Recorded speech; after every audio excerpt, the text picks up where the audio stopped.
Hey everybody, this is Josh Cook, aka Seizures Palace, and today is the final song of week, number 52. Definitely a very bittersweet experience. It's been a lot of work, it's been a lot of fun, and I hope that along the way I was able to educate a couple people out there and maybe even give people a couple of laughs as well. Today we're going to be working on and analyzing a song that I need to rename. It's right now called Vinci Shit, and that's because I may or may not be collaborating with a buddy under that title without the name Shit, of course. And so moving forward, that might be a collaborative experience that ends up happening, or may not. He's signed to Boom Records. They're worth checking out, and you guys are going to see more of this guy coming up soon. He's a phenomenal rapper. He's got absolute pitch. He's got a great singing voice. So anyway, I wrote this song to try to appeal to his love for a mix between hip-hop and electronic music, while also trying to bring out some modern styles like future bass and trap, which are two styles that I kind of avoided for the most part during the song a week just because everyone else is doing it.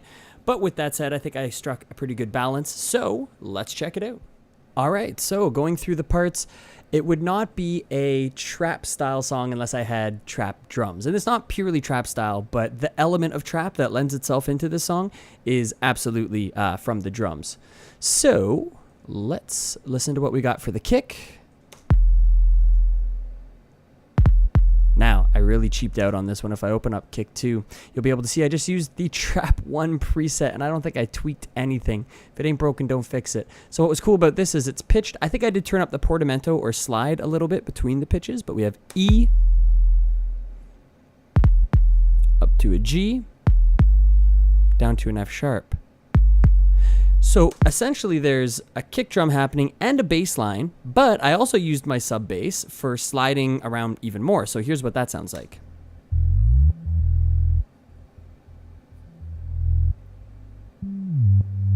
Now, by itself, without any sidechain compression, it's a full-blown bass line. It sounds like this.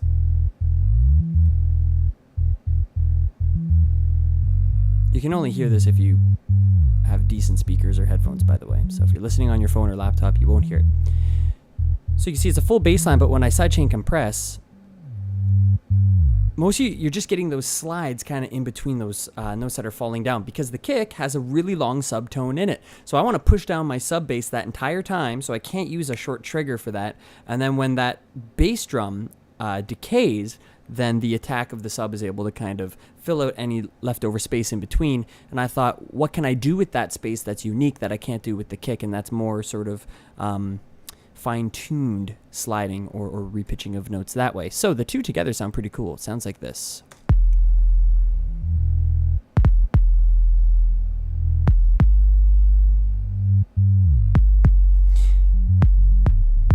And what I love is that the sub bass that I came up with that was from a Slink tutorial video and this particular trap kick have a really similar tone. I don't know if the trap uses a triangle wave like the Slink does, the Slink sub, that is, but it sounds really well matched. So I was really happy with that. And of course, a whole lot of 808 stuff. We got this. So some reverb on the snare, as well as a big boost in lows from what I remember. This guy here, yeah, quite a significant boost in that low end. I don't like it too ticky and too dinky. I like to add some weight still. A little bit of presence boost, a little bit of sort of oomph in the middle. Closed hi-hats, just taking down some of the harshness, just under 10K. Open hi-hat, just left it, nothing too fancy. At one point, I used the open hi-hat in a way where I'm reversing it. So there's a delay on it. And then I turn off the delay send right after that reversed impact, and you get this effect.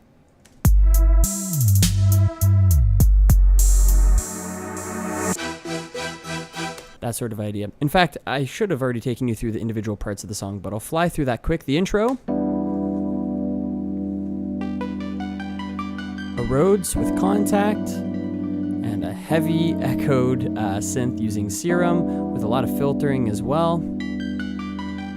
Future bass stuff is coming in. Started with a preset, tweaked it to make it my own, and it has its own triggers for the wubs.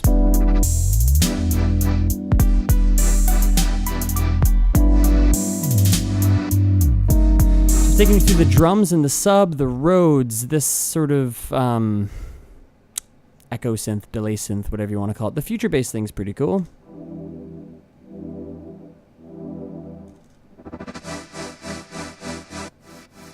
So you'll see I'm really playing around with the, I don't know if it's, yeah, the LFO rate, I guess, of that sort of impact that you're hearing, that swell. So there's this little, at first I didn't really like it, so I added a bit of a filter sweep to it, and that somehow remedied it. I really liked it after that. Where's the filter sweep? I bet it's here. Yeah, so without the filter sweep, it sounds like this. And then with, it sounds like a chipmunk laughing or something. Anyway, and it all comes together. You'll see the little triggers that I have here. They're very similar to the kick drum pattern. Sometimes I change them a little bit though, depending on the part of the song. Like over here, it changes up a bit. Anyway, nothing too crazy. Strings, I flatten them because I already have an instance of contact open. I love to add a lot of air on my strings up around that area. Now on my phone, when I was showing this to a student, this part was really loud, so I'm gonna have to watch to tame those strings a little bit.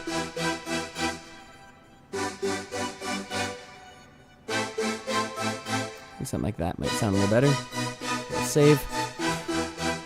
And then these guys. Also Serum with an arpeggiator. No other effects, just left it. There's a little ride that gets added in here. I'm actually just hearing now. There's something in there I don't like.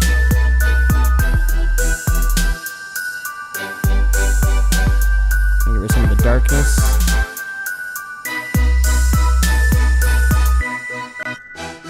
I want to hear that again.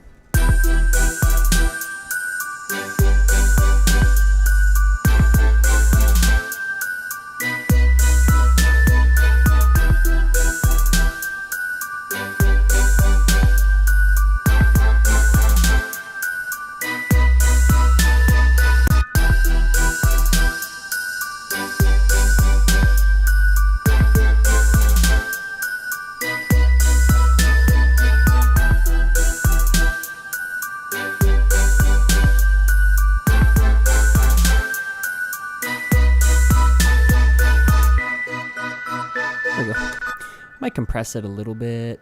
Let's try that. Get right under there. Low ratio, quick attack. Pretty slow release.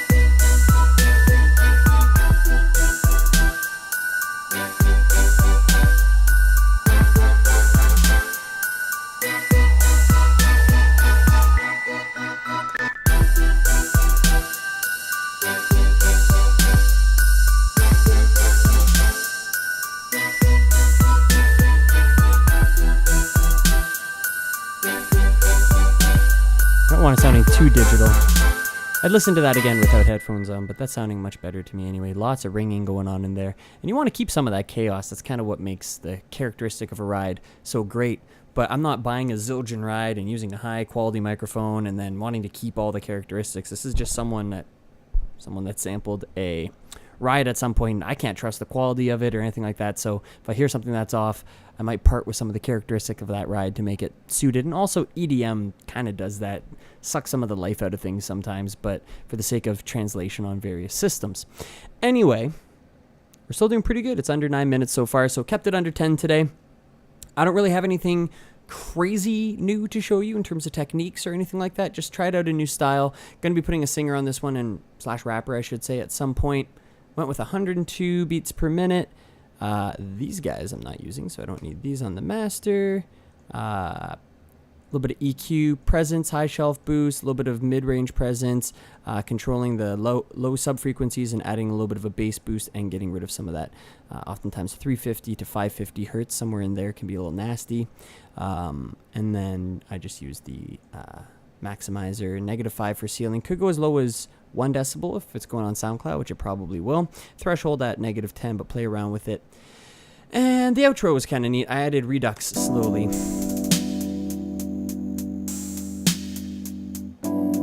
Slowly here, almost like Daft Punk on... There's that one song on Discovery, I can't remember the name of it, it's been a while, but they do that where they gradually inch in redux or bit crushing on, I think it's every 8th note, maybe every quarter note. Maybe even half note, I don't know, but something similar anyway, sort of like just gradually adding some redux. So a nice little calm outro, and there might be some sort of vocal thing to go with it. I kept it really simple, hoping that the vocals would kind of carry out the tune.